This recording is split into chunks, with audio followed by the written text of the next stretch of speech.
Welcome, faculty. Thank you so much for joining us. My name is Dr. Carlita Artis, and I'm one of the program directors for the Counseling Ministries program. We are bringing you today a faculty resource, Program Resource Development Dissertation. And I have with me today Dr. Anna Ord.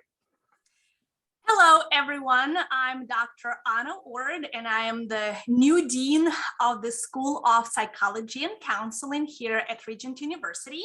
And together with Dr. Artis today, we're going to record this brief presentation as an extra resource for the faculty, both full-time, of course, here at SPC, and adjunct. Those of you who are maybe just joined our team or are thinking about joining our team, I hope you will. Just to give you more kind of an overview of the direction that we're taking with our dissertations in the counseling, in the Department of Counseling Ministries. And this presentation will focus specifically on the program development or resource development type of dissertation that Dr. Artis has a lot of experience with, and we cannot wait to share it with you. Yes, and I want to say thank you to, of course, you see myself and Dr. Ord, but also Dr. Fernando Garzon and Dr. Ingo Tophoven for all of our work as a team and bringing this to you. So next, we want to talk to you about the mission, of course, and remind you why we do the work that we do. So as you see here, that it's our mission to equip and train competent, compassionate, effective doctoral level counselors, ministers, pastoral care workers, life coaches, and other practitioners and researchers who will support and strengthen the relationship between mental health and the local global church, lead and improve ministries, nonprofits, and become Christ reflecting leaders in any of their respective professional environments. That is a mouthful, but it captures the essence of what it is that we do here in the Counseling Ministries Department. Yes, and remember at Regent University, our motto is Christian leadership to change the world. So we want to start with our first question. We came up with a few questions that sometimes students ask and faculty ask, and as many of you will be leading and chairing dissertations for our PhD students, we don't want to assume that there's something that maybe you don't know. We want to assume that everyone needs this information. So just as a reminder, what is a dissertation? So Regent University encourages students to create dissertations that reflect the things that they want to talk about. I'm going to go off of script here and just say this. Dissertation should be something that students are passionate about, something that they really want to learn more about. And in counseling ministries, it's really important that students are able to choose topics that they can take back into the communities. Again, this is counseling ministries. We want them to come up with things that they can really be, happy with the product. And we're going to talk more about that when we get a few slides in, things that they can really take back to the church, take back to the community, and help the folks in need, okay? So we're going to be talking to you about those different fields in psychology, ministry, coaching, and counseling. And we really want students to be able to develop something and join with your expertise and your knowledge to create something beautiful that they can add to Regent University as well as to the world. Absolutely, and couldn't have said it better. So I think that when we look at the PhD degree or the dissertation process throughout the years, we see this very traditional kind of, when you think dissertation, you think a 300-page manuscript, right? That sits on the shelf in this library and you're very proud of it. And maybe, 2-3 people, read it. And where we are right now is in education field, in Christian higher ed, and also here at Regent. In this specific program is we want to take the knowledge, right, that our students develop from the shelf, from the dusty shelf in the library, and actually have our students be the hands and the feet of Christ, out there, Christian leadership to change the world. So we want to only not speak that, but also live that out. And so although there are, of course, opportunities for students to do your traditional dissertations, it won't be 500 pages, I'm telling you that right now. We're going to be limiting the length on all dissertations. But those of you who want to chair or become a reader on dissertations that are more traditional, sure, if you think you can publish that and there can be a scientific contribution to the field, go for it. However, we also want to give you this resource to know that we're not necessarily expecting these scholarly new original data collection or original data or even archival data analysis types of projects. We actually want our students to bring in their clinical expertise and develop resources to help communities, counselors, pastors, clergy, and even lay people with the church, because our overarching mission here at SPC at Regent is going to be faith and mental health. Yes, thank you so much, Dr. Orr, for saying that. I think so many times, I think when we think about, even from the faculty perspective of what a dissertation is, we think only of quantitative. And there's so many different options. And in the counseling ministries and that PhD program and psychological and counseling, we're looking at things that, you know, really give back to the ministry, really give back to the community and to the churches. So thank you. I couldn't have said that better. Thank you for just creating such a beautiful definition for what we're looking for in our dissertations for our students. And so the Christian integration is a piece that Dr. Ord talked about a little bit already. And, you know, as a part of the Regent faculty, we know that Christian integration is so very important. So we don't want for students to be, you know, stuck on necessarily theology. We really want their topics to be kind of focused around God's truth, as you see here. And any project that enhances the knowledge is viewed as valuable. We really want it to be, yes, Christ-centered, but it doesn't have to be a theological paper. Absolutely. My goal with these types of dissertations and these types of resources is to provide maybe the community more resources and knowledge on how to do integration well, how to integrate faith into mental health treatment, but also to provide perhaps training and resources and psychoeducation to pastors and clergy and missionaries and ministers and even lay people within the church with foundations of mental health topics so that they can intervene whenever they can within their competency and ability, and also how can we then provide referrals and things like that. And I think with these types of projects, we can actually make more impact in the kingdom of God here on this earth than with the traditional kind of scholarly works. And so we're encouraging both dissertation committee members, the faculty, and of course the students as well to take advantage of these opportunities of these types of projects. Amen. And on a practical note, when I think about the dissertation topic form, the proposal form, and the defense forms, you're going to see something there, faculty, that asks you to say if this student has integrated faith into their dissertation. So we're just not talking about the vision of integration. We're talking about from a practical level, we want to make sure that this is something that is integrated into the dissertation and that you and as a chairperson or reader and the student, you've really thought about and you've tried to integrate into this project. So next here, I'll let Dr. Ord start if she wants to. We're going to look at what is a program resource development dissertation, Dr. Ord.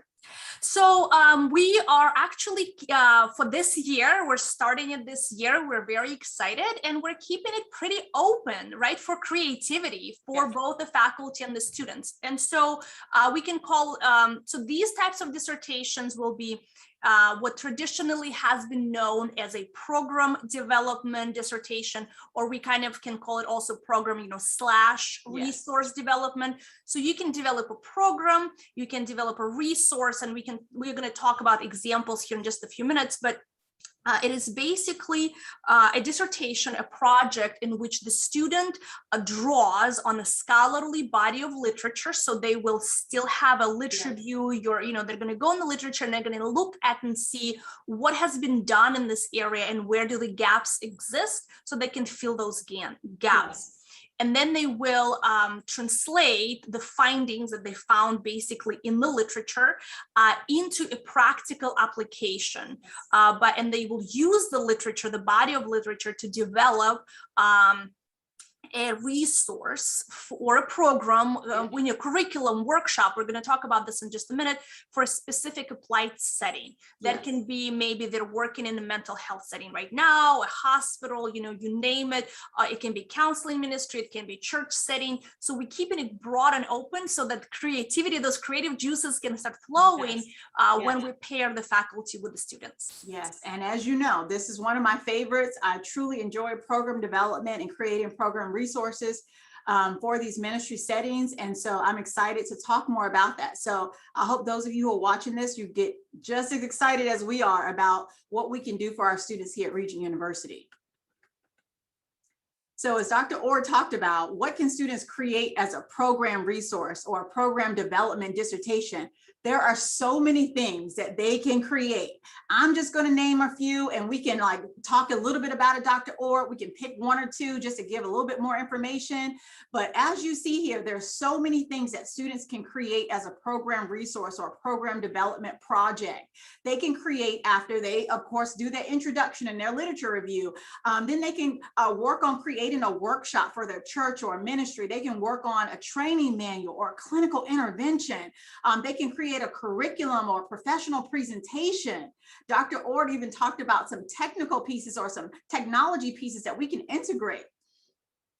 Absolutely, absolutely. And so I think that when we think about kind of what avenue we can take with these dissertations, it's important to keep in mind, what are we trying to accomplish? And we're trying to provide a resource of sorts to either a mental health provider or to a ministry setting, a church setting, pastor, for example, or missionary.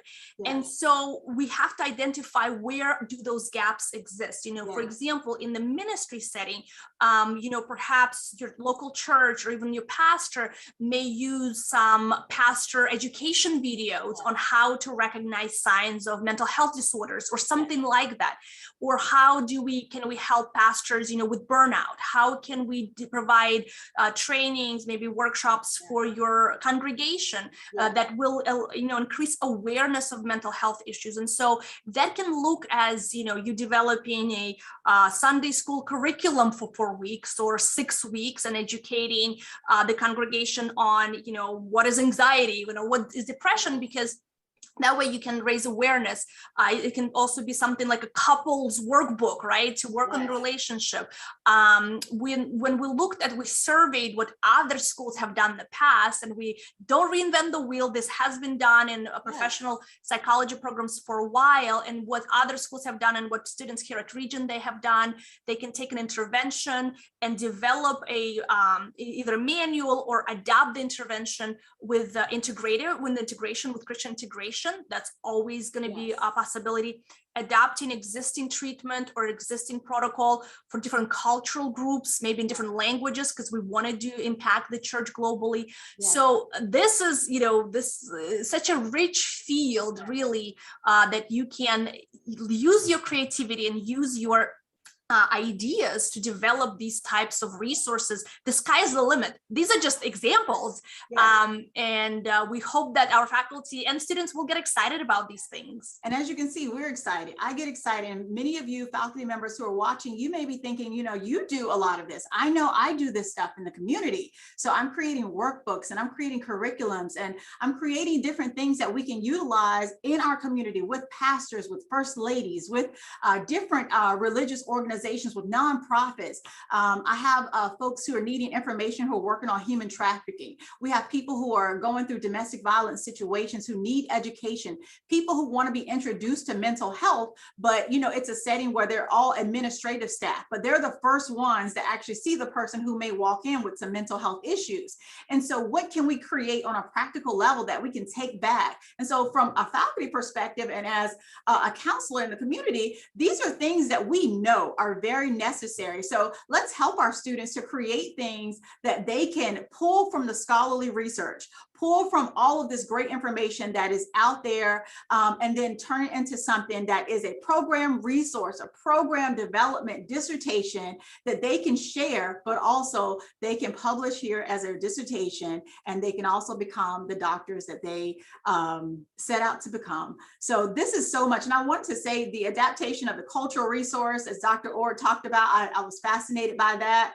That we can take another resource and maybe help someone to do a language interpretation, that we can do website development. Some of you, maybe you haven't thought of these things before, but these are great creative ideas. And as Dr. Ord said, these are just a few. Be creative. And if you want to give us some feedback and you want us to add to this list, please let us know. Absolutely.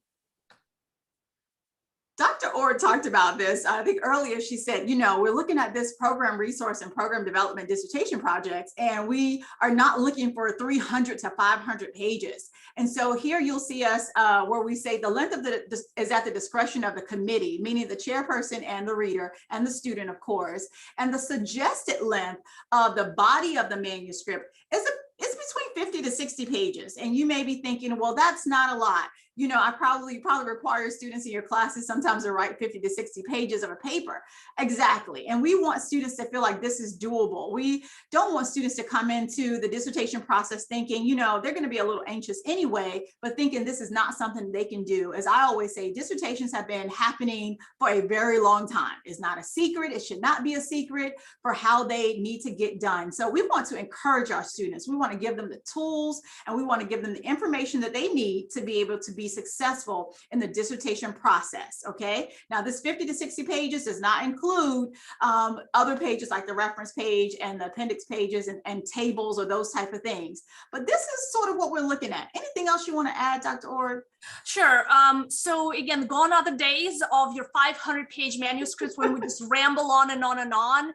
In this day and age, we are going to kind of hold both, the faculty and the students to a good dissertation is a done dissertation. Let's start with that. Amen. And the students have 3 semesters, starting on the new journey, it's 3 semesters. Yes. And so a year is what we feasibly can dedicate for this process. And at the end of the year, 50-ish pages for the body. So we're looking at maybe 20 to 25 page, your intro, when you set up your lit review and you kind of rationale for your paper, then the method, and we'll go more into that kind of what the sections are, how you're going to develop the resource, then the discussion of that resource in the results you presented, and then the discussion for clinical implications. So you think about, maybe 10 to 15 pages per section, and you can use your appendix. You can put your resource, your workbook, your curriculum as an appendix.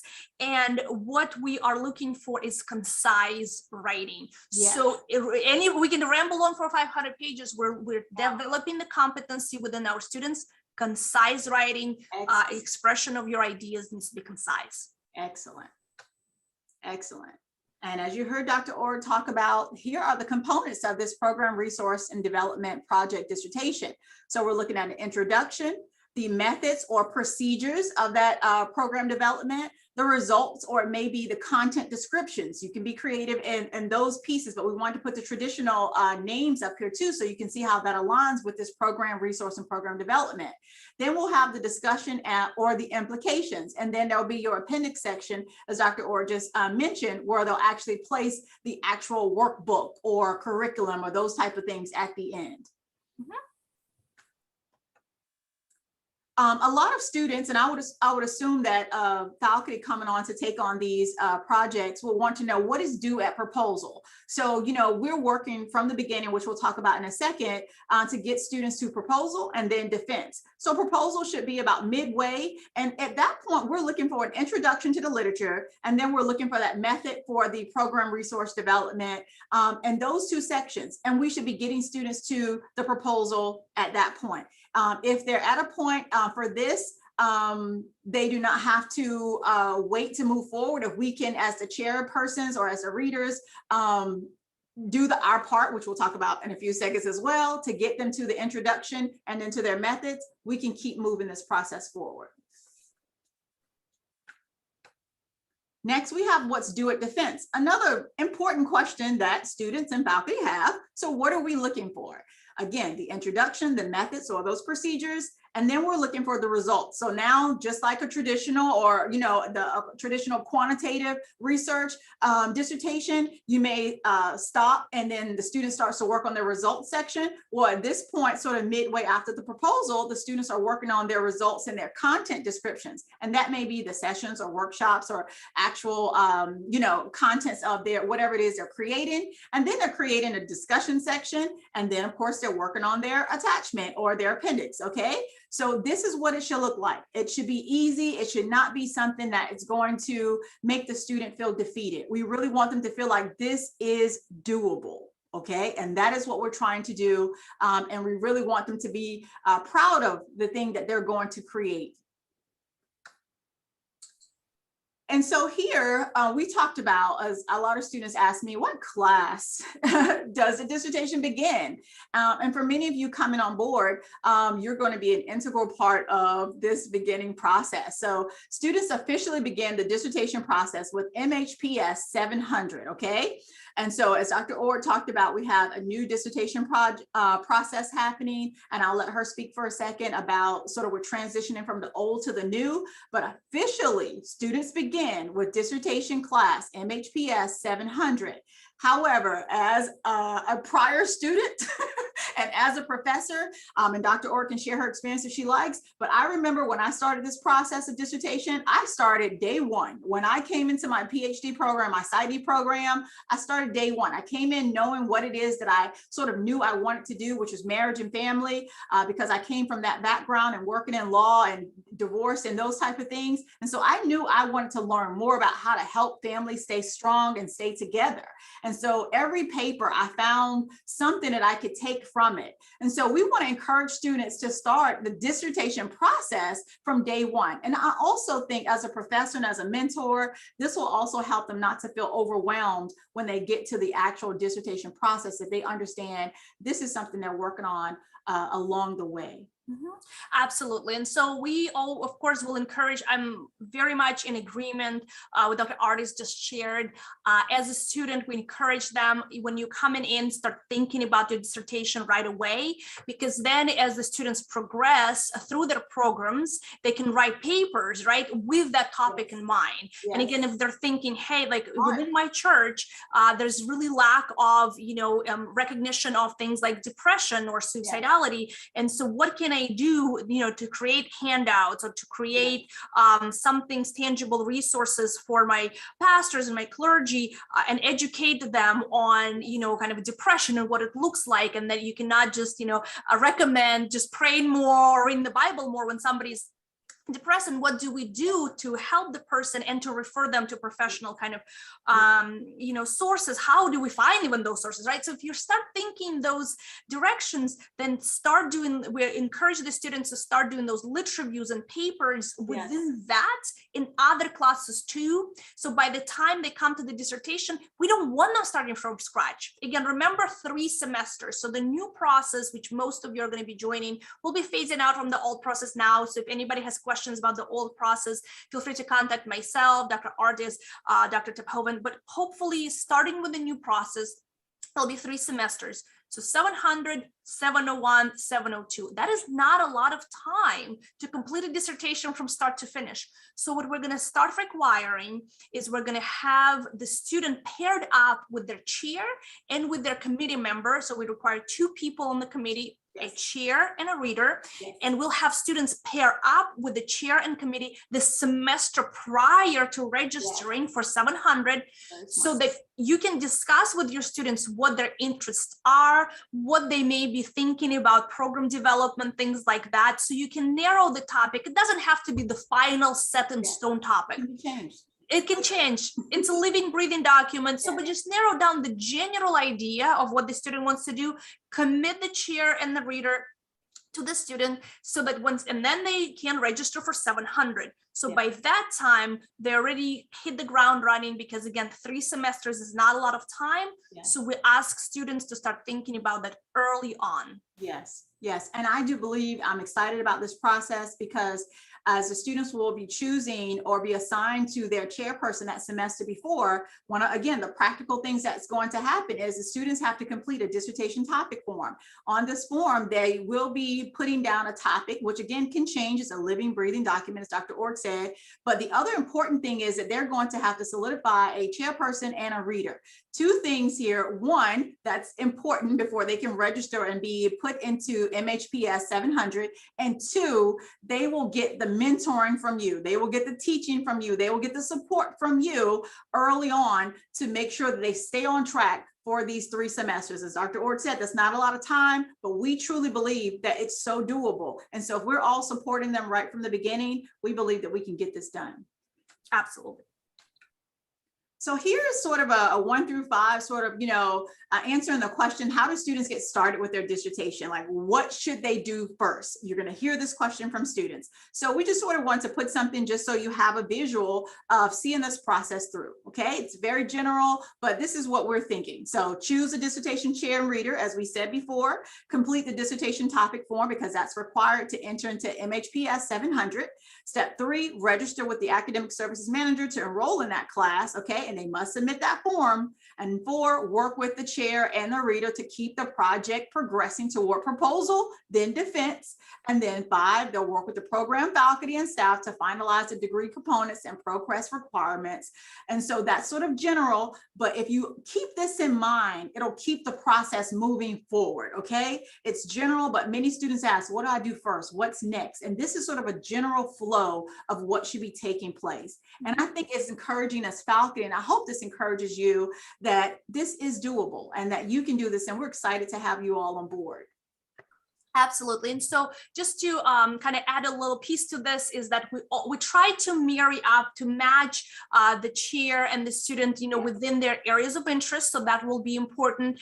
And sometimes, the student already has solidified the idea and they may come to you and you may say, hey, maybe it's not exactly within, maybe I'm a child psychologist, so I'm not necessarily, it's not my area, and the student is not proposing, a child topic, but maybe they're doing something with ministry that I was recently helping in my church with. So try to find common ground between the student's topic and what you can kind of chair. If it's absolutely out of your realm and you just cannot, it's okay to say that. That's why we're starting those conversations earlier on before, so that the student has enough time to do that. And in terms of the process, once 700 starts, we do ask the chair and the reader to meet with the student at least once, so that you guys are all on the same page, the 2 committee members and the student are on the same page regarding the topic and the direction. And then we do expect the chair to be working directly with the student for the most part. And then the reader really what the name kind of says, the reads first, the reader will read at there you go. I'm ahead of myself. Dr. Artis, back to you, and we can do this. Sorry, I'm ahead of myself. No, you're doing great. And you were talking through it. So I was like, let me put the slide up here. But yeah. So so we suggest that their chair, the reader, and the student will meet in the beginning. Normally it's going to be a couple meetings, 1 meeting, maybe 2, an hour, hour and a half, so that you're on the same page. The student has proposed this topic, the reader and the chair are in agreement, all good. Then we have the chair and the student work on the dissertation primarily. Sometimes people prefer, live Zoom meetings weekly or monthly, that works. But then sometimes you just exchange the drafts back and forth. That also works, whatever works for you all. And then once that first stage, once the proposal, the first 2 chapters are almost done, we're talking about 6 to 8 weeks before the proposal, and hopefully that occurs at the end of 700, at the end of MHPS 700. The final kind of draft of the proposal will be sent to the reader. The reader has 2 weeks to review. Then they send back to the student. Sometimes that's all it takes, and the student proposes. Sometimes the student needs to make some edits. That's all good. And so we want that piece to be worked between mostly between the chair and the student. The reader gets involved towards the end of the proposal. And then the same thing occurs for the final defense, where the chair and the student work mostly together. Again, that can be asynchronous, just exchanging the manuscripts. And then the reader again gets the manuscript about 6 to 8 weeks before the defense. So that hopefully clarifies. A lot of times we get questions, what are my responsibilities of the chair? What are my responsibilities as the reader? Yes. And Dr. Orr was doing such a beautiful job. And so there are some pieces I wanted you all to see here. I'm going to go back to the previous slide, and she did such a beautiful job. I just wanted to say, one thing that you were talking about as far as the topics that the students may have, as they align with their chairperson's expertise. I think you mentioned like child psychology, maybe the specialty of the chairperson. And I would say to the faculty that are coming in, keep an open mind, because I would say, you could still do work around family. You could still do work around blended families or, stepchildren or whatever the case may be. So keep a broad, open mind. And I know one of the things that came out of our discussion from this end is also, brush up on your APA style writing. Make sure that you're also, familiar with the types of methodology that we're asking students to be a part of. So for this particular presentation, we're focusing on program resource and program development. So as you have students in your group, we're going to be asking the chairs, especially, and the readers somewhat, but the chairs to also have some experience or some knowledge about the methodology section that you're working with, because that's going to be something that we're going to be looking for you all to do, is to go through and make sure that the APA style, of course you're checking for grammar and spelling, those type of things, but also that you're familiar with the methodology section or procedures that the student is working on so that you can successfully lead them through this project. Correct. We don't have a methodologist as part of this program, so we want to make sure that the chair is comfortable with the topic. Again, keep an open mind, but have some comfort and familiarity with the topic and also the methods of the dissertation. Absolutely. Yes. And on this slide, I wanted to just add that often students will ask, and faculty members may ask, well, how often? And Dr. Orr talked about this. Just pay particular attention in the handbook that you will receive. You'll see some specifics in there. And again, as she said, that you can be sort of loose with this if you want to meet a little bit more. If the student needs you a little bit more, it's really up to you. But make sure you read the handbook for some of these things as well, because we're going to really be utilizing our chairpersons to really help the students, definitely in the beginning, both, but the chairperson really is going to lead this student through this process. And this slide has to do with what should the student be working on in between meetings. Sometimes students get a little lost as they're supposed to be working on their manuscript. So Dr. Orrick reminded us of this first bullet, and I thought it was so awesome that students are expected to work on their dissertation for at least 9 hours per week, in as much as each dissertation is a 3-credit-hour course per the DOE guidelines. A 3-credit course requires at least 9 hours of work from the student each week during the 15-week semester. So remind students that they should be working on their dissertations in between. And Dr. Orr talked a little bit about those drafts and as what's going to be required as we get close to proposal and defense. So you'll see that last bullet, students are expected to submit a manuscript to the chair every 2 weeks. And then the chair and the readers have 2 weeks to review and return the revised manuscript to the student for editing. So pay attention to those things. Absolutely. And so a lot of times our students will be taking dissertation courses as the last courses in the program. Yes. And actually in some programs for financial aid reasons, dissertation is considered full-time. Yes. And the reason why it is considered full-time is because it's not a 1 hour, 45 minutes, I scribbled something, in the back of the napkin, there's my work. We do expect students to put in, at least 9, sometimes 9 to 12, especially in the beginning, up to maybe, even more hours. Yes. Reading those articles, putting together the intro, and they really need to put in that time and set aside the time for the dissertation, because it's just also, again, just a year. And so the only kind of exception to the rule, so the standard is going to be 2 weeks for the chairs and the readers and 2 weeks for the student for the turnaround. The only exception that we normally make is going to be the very, very first draft, right? So when we do talk about a dissertation, a lot of times people think, oh, I have to write, 70 pages and give it to my chair in 2 weeks. That's not the case, right? So put words on paper, start writing something. Yes. And so if that first something, and you agree with your student that first something you're going to receive will be, in 2-3 weeks, up to maybe 2 to 4 weeks for the very first one, sure. But once some words are on paper, you're working 2 weeks is what we expect, so that the student doesn't get stuck and have this writer's block. And even if they do, you only lose 2 weeks, right? Mm-hmm. And so we ask then, once you get the draft from the student, we do ask the chairs and the committee members to submit your edits back to the student within 2 weeks as well. And that keeps that process going. We want the students to at least writing pieces, submitting pieces to the chair, and then those become the building building blocks of the dissertation. We don't want these 3 months, you don't hear anything from the student. Maybe they wrote a page, maybe they wrote 50 pages, you don't know. So we do expect those 2-week turnarounds. Exactly. And that's why the meetings are important. So even if you give your student a few more weeks to write, make sure you're still meeting with your students, even if it's just for the mentoring, because, you know, we've all been students before. Sometimes they just need an encouraging word from you. Sometimes they may need, you know, a book recommendation, an article recommendation, just to kind of keep them moving along. Sometimes we all get writer's block.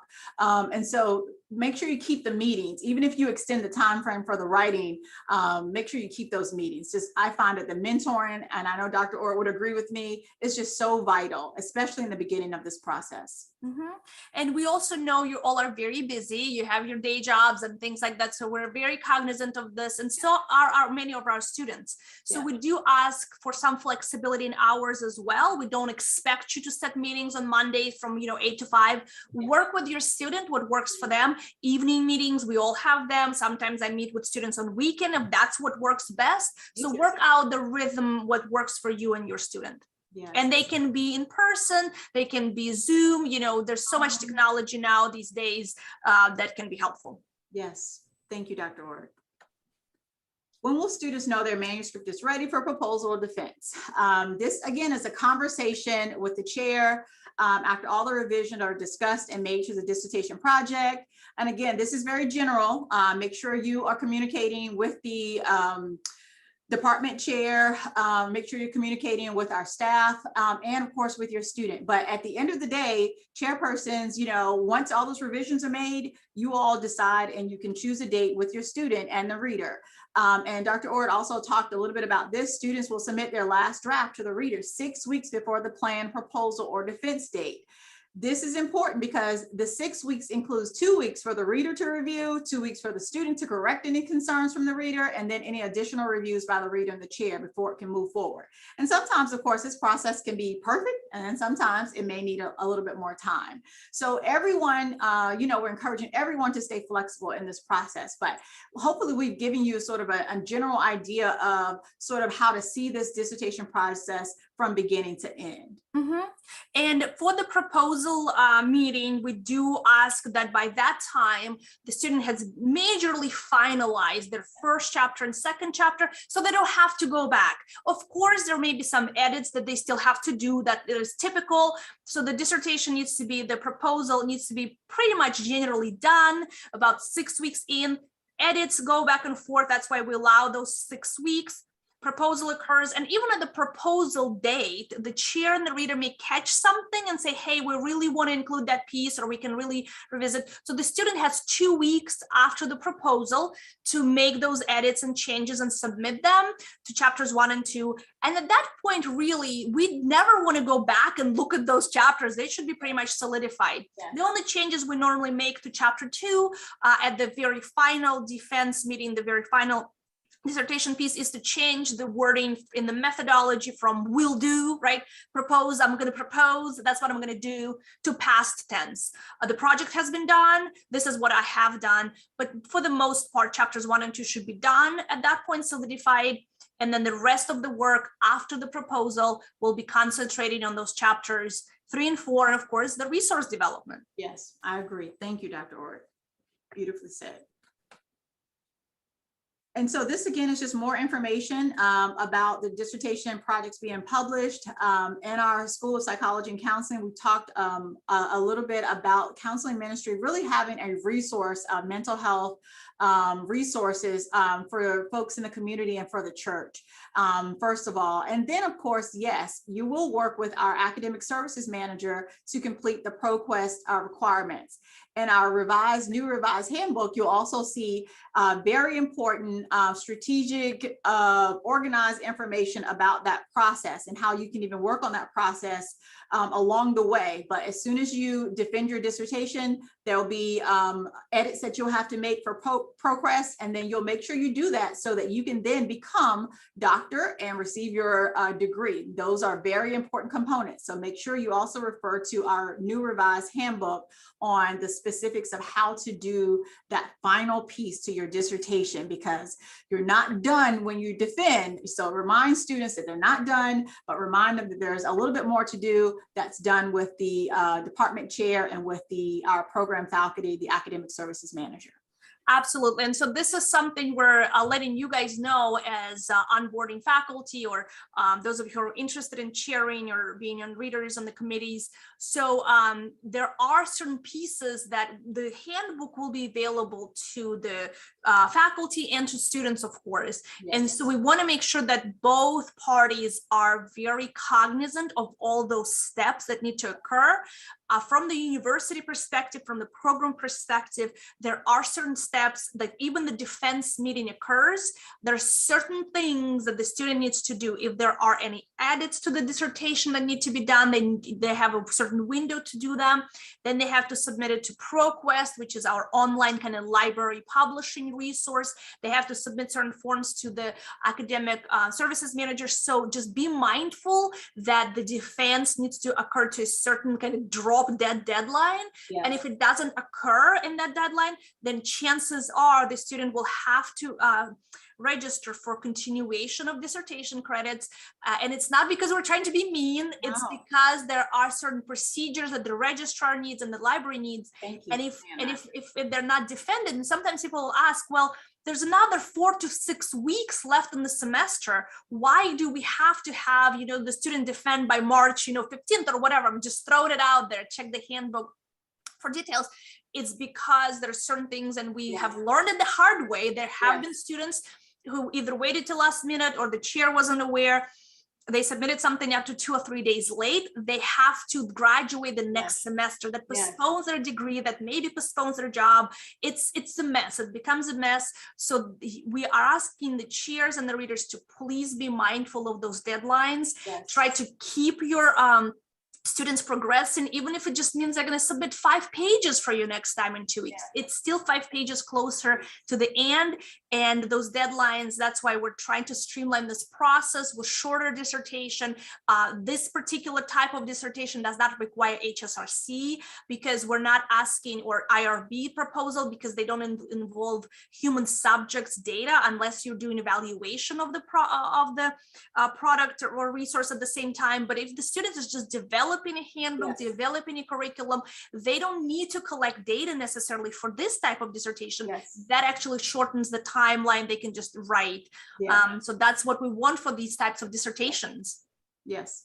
Thank you for saying that. And again, make sure you review the handbook so you get sort of the details of this process, because at the end there's different little steps that need to be done before the student can obtain their degree. And so I wrote this little quote for us all: program resource development dissertations, where preparation and passion meets practice, and it's an opportunity to change lives. Amen. Thank you all so much. I know Dr. Ord and I are so appreciative of you being with us today. And we just, I'm going to add this both, are so happy that we were able to put together this presentation for you. If you have any questions, please feel free to reach out to myself, Dr. Artis, Dr. Ord, Dr. Tophoven, or Dr. Garzone, our assistant dean as well. Dr. Ord, anything you want to say in closing? No, you guys, we're welcome. We're welcoming you into this process. Welcome on board. If you're still on the fence, please, jump on the right side of the fence and join our faculty. We're a fun group to work with. We have extremely strong students. They produce amazing products. Really, I've seen that in my classes. I teach in this program, and we just want the creativity to flow, and we want them done. We want them to get their degrees. So please help them stay on that track. Yes, and this is an opportunity for you to change lives with the students that you'll be working with, but for so many others that will benefit from these type of dissertations. So we are so excited for you to come on board. Thank you so much. Have a blessed day, a blessed week, and we hope to see you soon. Bye-bye. Bye.